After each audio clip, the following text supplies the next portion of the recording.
States. I call on the representative of the Solomon Islands to make the first intervention. You have the floor, sir.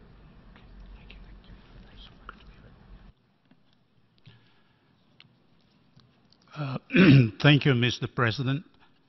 Greetings and ocean for peace. Solomon Islands would like to exercise its right of reply to the statement by Indonesia made on the 24th of September 2016 regarding the ongoing human rights violations of the Melanesian people in West Papua.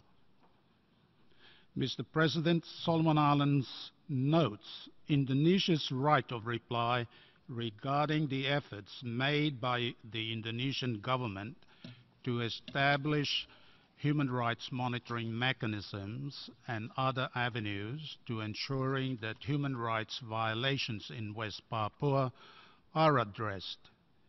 We note that Indonesia ratified the Convention Against Torture in 1998, but to date it has not been able to harmonize the law to include the definition of torture, let alone to criminalize and punish torture.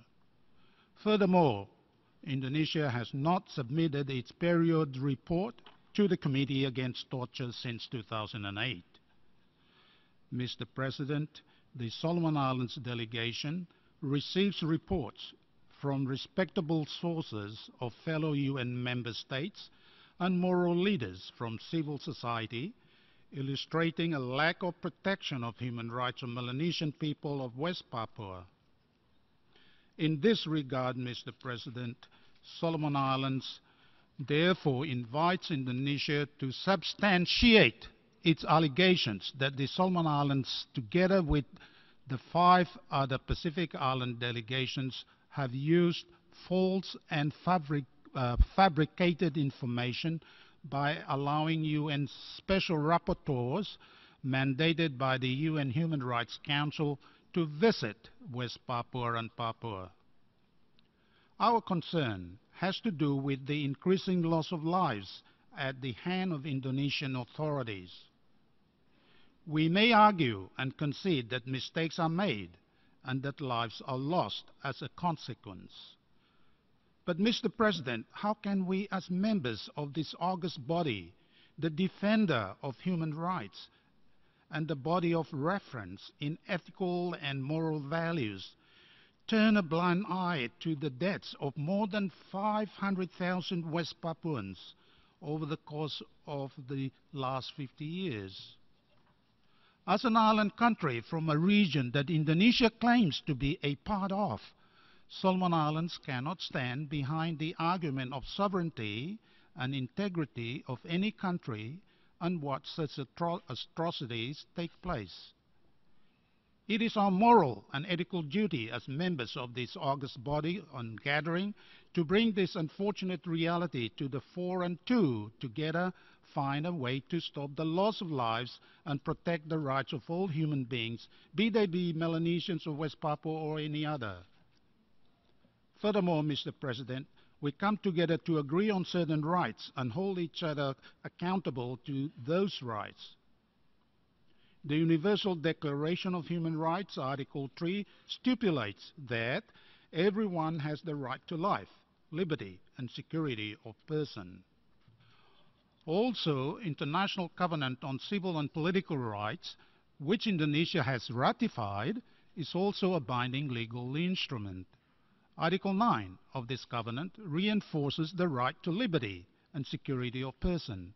Article 3 of UNDHR entails a responsibility to protect all populations from mass atrocity, crimes, and human rights violations.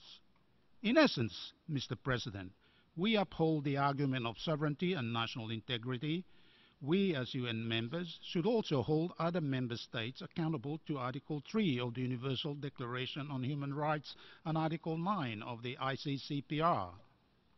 Mr. President, Indonesia has further clarified the many development challenges that we face as the Solomon Islands do. As is the case with the 5 other Pacific Island countries that were mentioned by Indonesia in its right of reply, as of today's, the others, including Palau, that's 6. In its right of reply, our challenges are difficult ones, and we know full well that we alone cannot and will not be able to resolve them. That is why we highlight these challenges here at this August body. In a similar vein, we highlight the human rights violations in West Papua because we realize that neither we nor Indonesia can resolve this matter alone. We are of the position that this matter needs to be brought to the attention of the body of the United Nations. And it needs to be done urgently, as lives are being lost with all impunity. Mr. President, all lives matter. West Papuan lives matter. Mr. President, Solomon Island wishes to reiterate its willingness to have constructive engagements with Indonesia on the matter of West Papua. In fact, our Pacific regional and sub-regional bodies have indicated their willingness to discuss such matters with Indonesia, as we are all concerned about the increasing loss of lives in West Papua. Over the last 20-odd years, our Pacific Island countries have expressed the need for dialogue with Indonesia over human rights violations. In fact, over the last 18 months, the regional and sub-regional organization of the Pacific Island countries have made 3 attempts to have constructive engagements with Indonesia. Mr. President, the lack of will to engage from Indonesia will not dampen the commitment of Solomon Islands together with 6 other Pacific Island countries to pursue dialogue and constructive engagement, as they are the only means to resolving this matter. We understand that through constructive engagement and dialogue, we can realize the articles of the UN Charter and the subsequent international human rights instruments that Indonesia has ratified. In closing, Mr. President, the Solomon Islands welcomes the opportunity to highlight this case before this August body so that we, together and as a family of nations, can and must address the human rights violations and the loss of lives in West Papua. It impinges on us as members of the United Nations to cast aside all barriers so that further lives are not lost in West Papua. Mr. President, we are here to enable the divine purpose of the universe to unfold, for all life is sacred. I thank you for exhausting your patience, Mr. President.